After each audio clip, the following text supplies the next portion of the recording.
Hello दोस्तों, कहानियों की दुनिया में आप सभी का स्वागत है। आज हम सुनेंगे मुंशी प्रेमचंद जी द्वारा लिखित कहानी बोध। तो आइए सुने। पंडित चंद्रधर ने अपर प्राइमरी में मुदर्रिसी तो कर ली थी, किंतु सदा पछताया करते थे कि कहाँ से इस जंजाल में आ फंसे। यदि किसी अन्य विभाग में नौकर होते तो अब तक हाथ में 4 पैसे होते, आराम से जीवन व्यतीत होता। यहाँ तो महीने भर प्रतीक्षा करने के पीछे कहीं 15 रुपए देखने को मिलते हैं। वह भी इधर आए उधर गायब, न खाने का सुख न पहनने का आराम। हमसे तो मजूरी भले। पंडित जी के पड़ोस में 2 महाशय और रहते थे। एक ठाकुर अतिबल सिंह, वह थाने में हेड कांस्टेबल थे। दूसरे मुंशी बैजनाथ, वह तहसील में सियाहे नवीस थे।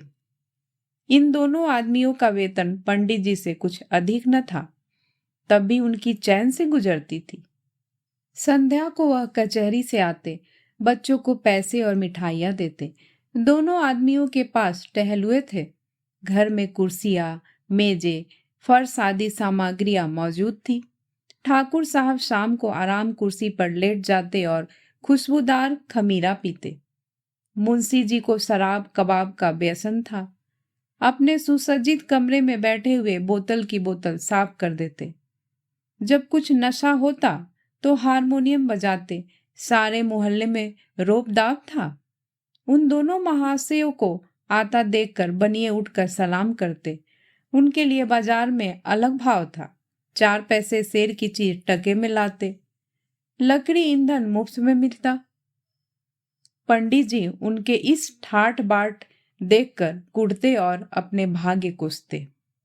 वह लोग इतना भी न जानते थे कि पृथ्वी सूर्य का चक्कर लगाती है अथवा सूर्य पृथ्वी का।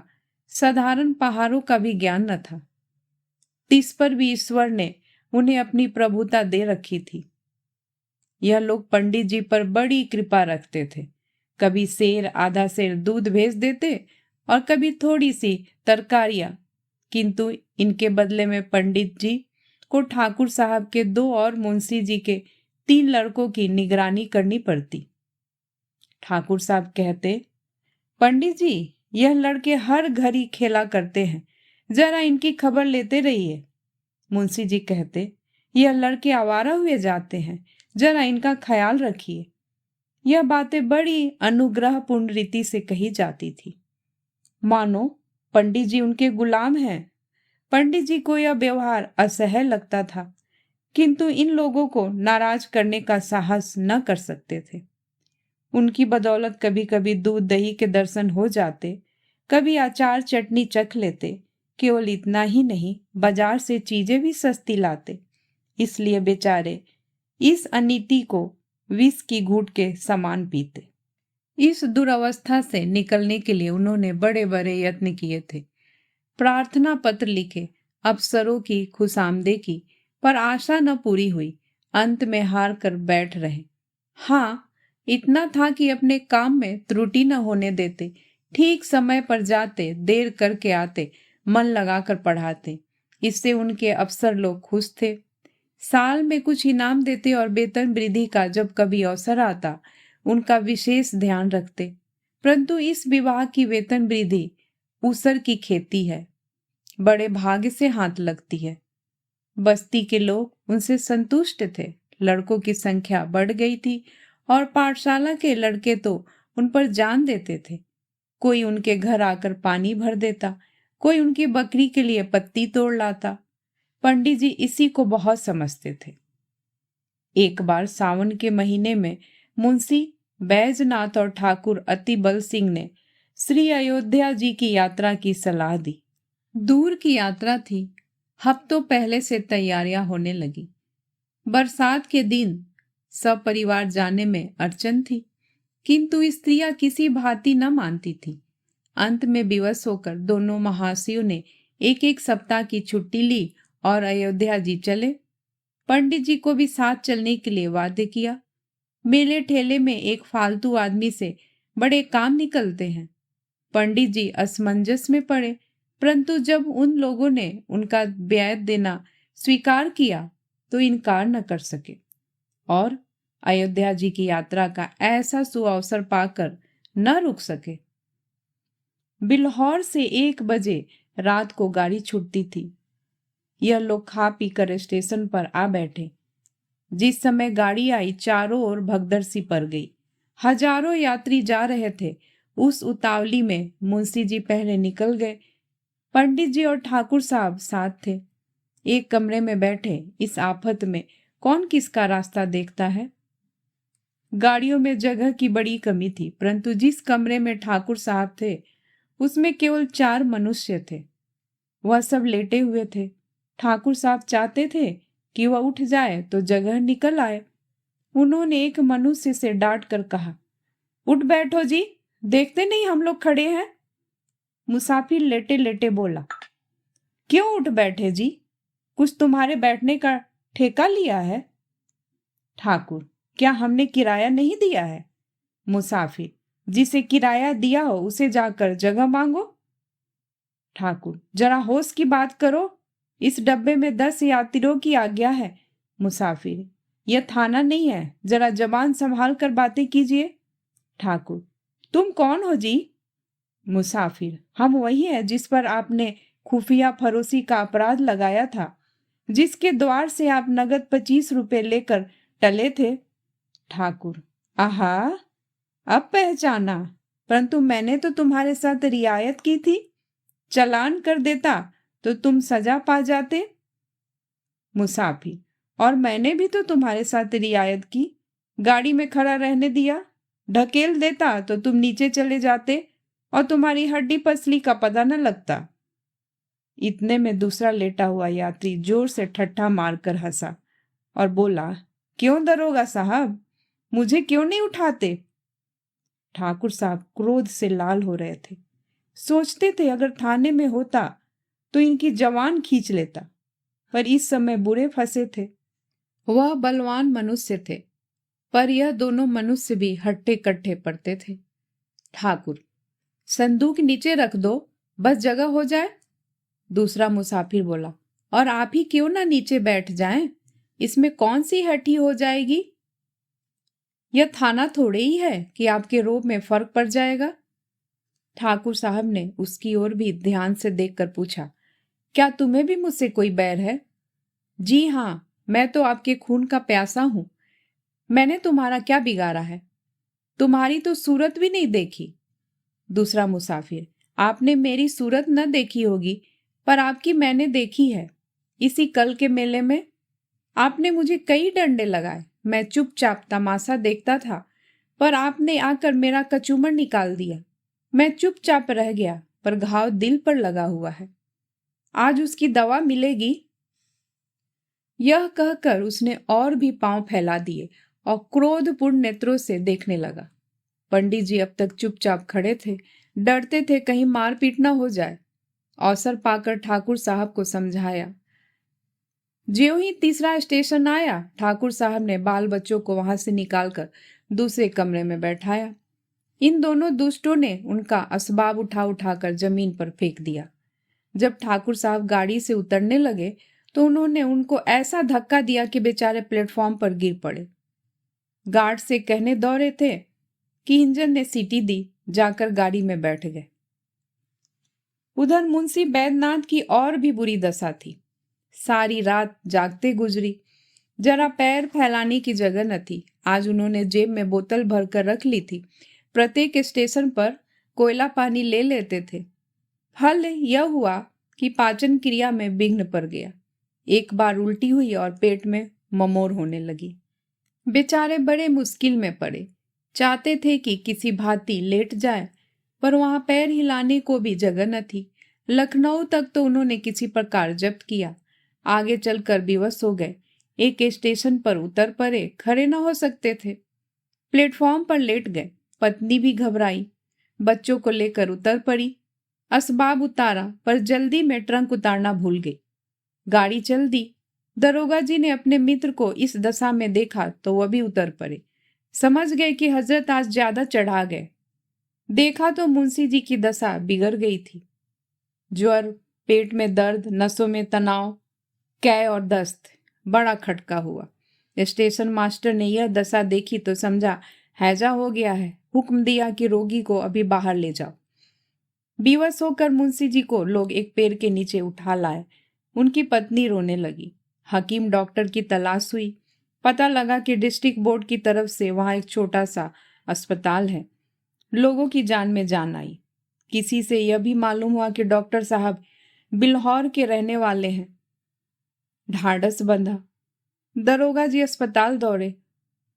डॉक्टर साहब से सारा समाचार कह सुनाया और कहा, आप चलकर जरा उन्हें देख तो लीजिए। डॉक्टर का नाम था चोखेलाल। कंपाउंडर थे, लोग आदर से डॉक्टर कहते थे। सब वृतांत सुनाई। रुखाई से बोले, सवेरे के समय मुझे बाहर जाने की आज्ञा नहीं है। दरोगा, तो क्या मुंशी जी को यहीं लाएं? चोखेलाल, हाँ, आपका जी चाहे लाइए। दरोगा जी ने दौड़ धूप कर एक डोली का प्रबंध किया। मुंशी जी को लाद कर अस्पताल लाए। ज्यों ही बरामदे में पैर रखा, चोखेलाल ने डांट कर कहा, हैजे के रोगी को ऊपर लाने की आज्ञा नहीं है। बैद्यनाथ अचेत तो थे नहीं, आवाज सुनी, पहचाना। धीरे से बोले, अरे यह तो बिल्हौर के ही हैं। भला सा नाम है, तहसील में आया जाया करते हैं। क्यों महाशय, मुझे पहचानते हैं? चोखेलाल, जी हाँ, खूब पहचानता हूं। बैद्यनाथ, पहचान कर भी इतनी निष्ठुरता? मेरी जान निकल रही है, जरा देखिए मुझे क्या हो गया। चोखेलाल, हाँ, यह सब कर दूंगा, और मेरा काम ही क्या है। फीस? दरोगा जी, अस्पताल में कैसी फीस जनाब मन? चोखेलाल, वैसी ही जैसी इन मुंशी जी ने वसूल की थी जनाब मन। दरोगा, आप क्या कहते हैं, मेरी समझ में नहीं आता। चोखेलाल, मेरा घर बिल्हौर में है, वहां मेरी थोड़ी सी जमीन है। साल में 2 बार उसकी देखभाल करने के लिए जाना पड़ता है। जब तहसील में लगान दाखिल करने जाता हूं तो मुंशी जी डांट कर अपना हक वसूल लेते हैं। न दूं तो शाम तक खड़ा रहना पड़े। स्याह न हो, फिर जनाब कभी गाड़ी नाव पर, कभी नाव गाड़ी पर। मेरी फीस 10 रुपये निकालिए, देखो दवा दूं, नहीं तो अपनी राह लीजिए। दरोगा, 10 रुपये? चोखेलाल, जी हाँ, और यहाँ ठहरना चाहे तो 10 रुपये रोज। दरोगा जी बेवश हो गए। बैद्यनाथ की स्त्री से 10 रुपये मांगे, तब उसे अपने बक्स की याद आई। छाती पीट ली। दरोगा जी के पास भी अधिक रुपए नहीं थे। किसी तरह 10 रुपये निकाल कर चोखेलाल को दिए। उन्होंने दवा दी। दिन भर कुछ फायदा न हुआ। रात को दशा संभली। दूसरे दिन फिर दवा की आवश्यकता हुई। मुंशियाइन का एक गहना जो 20 रुपये से कम न था, बाजार में बेचा गया। तब काम चला। चोखेलाल को दिल में खूब गालियां दी।